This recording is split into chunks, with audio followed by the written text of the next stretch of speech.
I am here with my principal, Mr. Skelton. Hello. And I will be talking about community partners with him today. Yeah. All right, so number one, who are our current community partners?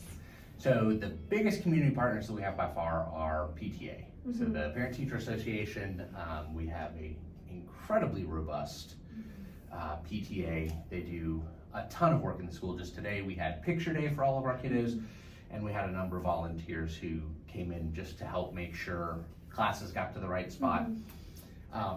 We have our book fair going on. It's early release conference week. We have our book fair going on, and we had I think probably about 15 moms to come in and help decorate the media center and the bulletin boards outside. We just finished our PTA fundraiser, and they raised just over $70,000, and they do it all themselves. They don't use a company, so they get to keep all the money and spend it on school improvements and give it back to teachers. So they're by far our biggest partners.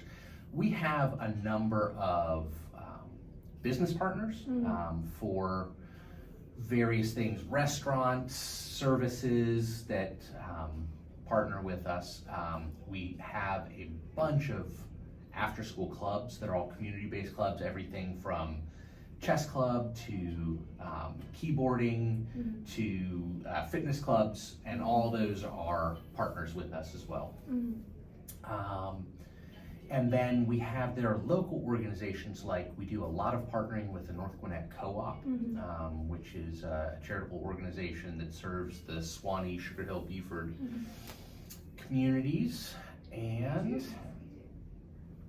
that's probably about it. Yeah, and I can vouch for our PTA. They are amazing. They're fantastic. Especially for today, like the picture day thing, that was so smooth, thanks to them. Yeah. All right, number two, what do they, you kind of answered this already, but what do they provide or do for our school district? Yeah, and I will say, as far as for the school, those are all school specific. For the district, there are some schools, we have 81 elementary schools in Gwinnett County, and we're very low free and reduced lunch. We have very high parent turnout, parent communication. Parents are here a lot. It's not always the case in every school, and not because they don't want to be, but in some schools, you might have a single parent who's working 1 or 2 jobs, and it's just harder for them to make time to come into school. They still want to, and they still do it. It's just a little bit more of a challenge. So we're very lucky. As far as a district, that can vary a lot.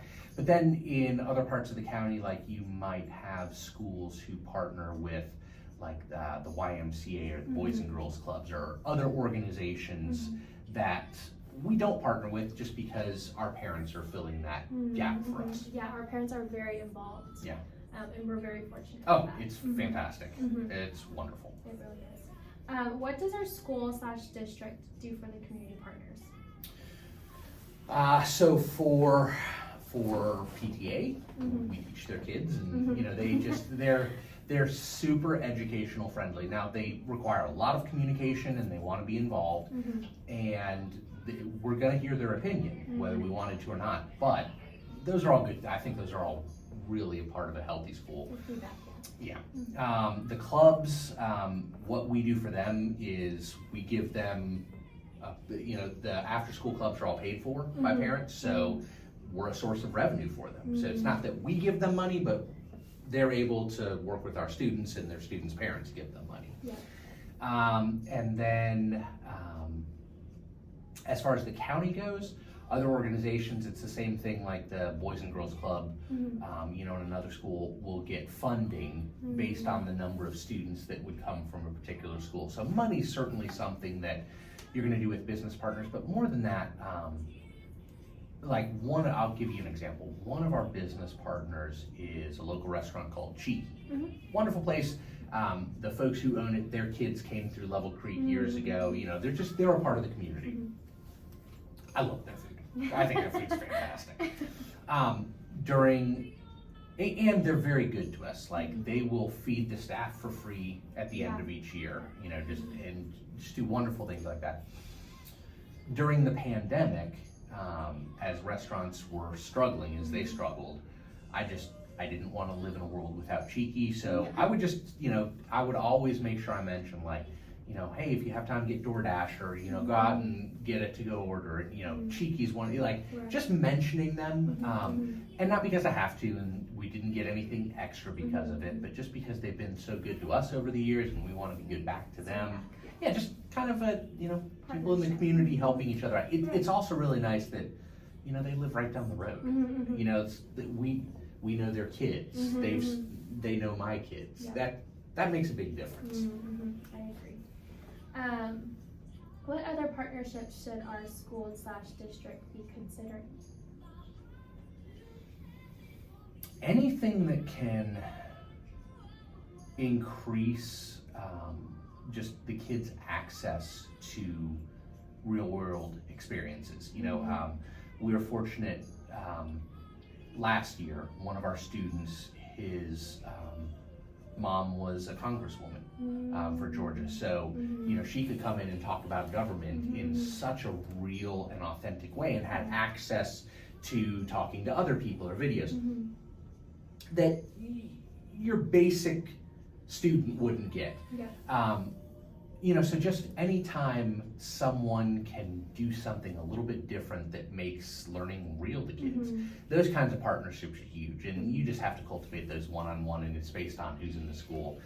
But it doesn't have to be someone, famous or notable like a congressperson. It can be, just an older person with a really interesting story to tell about something the kids are learning about, or just a different perspective.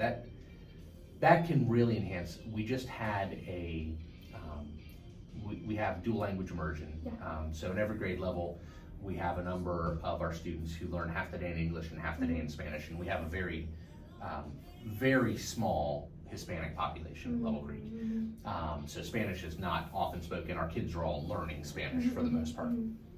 Well, we had our fourth grade dual language immersion teachers had a cultural afternoon, and kids researched different countries in Latin and South America, Spain, Spanish-speaking countries, and presented them. And parents came in, and other students from other grade levels in dual language immersion came in, and they were speaking all in Spanish the whole time. And so the parents brought in food, because as they researched Peruvian food, they'd bring in delicacies or some things that Peru is well known for. And those kinds of partnerships are huge. It's not that we need to start those partnerships, but we need to keep them going. Especially as I think about our parents and our community, they add so much to the school past what a lot of schools are able to benefit from. And while it's here, we need to not take it for granted, so that the next group of kindergarten parents really want to come in and be a part and want to add what they have to school, and just so that stays strong over the years. Yeah, I saw the fourth graders be a part of that, and I was like, wow, that's awesome. Like, I want to do something for that for second grade, something similar. And like last year too, just like you said, it doesn't have to be someone famous or notable. Last year I had a parent who did STEM outreach, and they came in and they were doing some awesome stuff and showing my students what he did, and the kids were so amazed and were really interested in what he did for his job. So the last question is, what would need to be done to make current and future partnerships more equal, so that both of them have a voice? So that both of the like the school and the partners? The current and future partnerships, so that they both, so I'll say that again. Okay. What would need to be done to make current and future partnerships more equal, so that they both have a voice? If you're talking about county-wide, well, let me just talk about level grade, because I know it better here. You just have to give your partners time and communication. So, like, I'm thinking with our after-school clubs, we have to communicate our expectations to them. They have to tell us, if things are not working, or if they're having a problem, with a particular parent is picking up kids late, or if their enrollment is dipping, could we help them advertise? But in some ways, I don't know that they will be equal. like, as I'm thinking across the county, clubs that might work at one school might not work at another school. It's just kind of, it just kind of depends on what the community wants. Yeah. So some equality is good, but I think you also need to respect what the community is asking for. You know, we've got nearly 150 schools in Gwinnett and a lot of variance in what people are looking for. And I say that because, like, we have the McClure Health Sciences High School, which is a high school targeted towards health sciences. We have Sechinger, which is targeted towards AI. Students at those schools and the parents in the community may be looking for some different things, which is why they're at that school in the first place.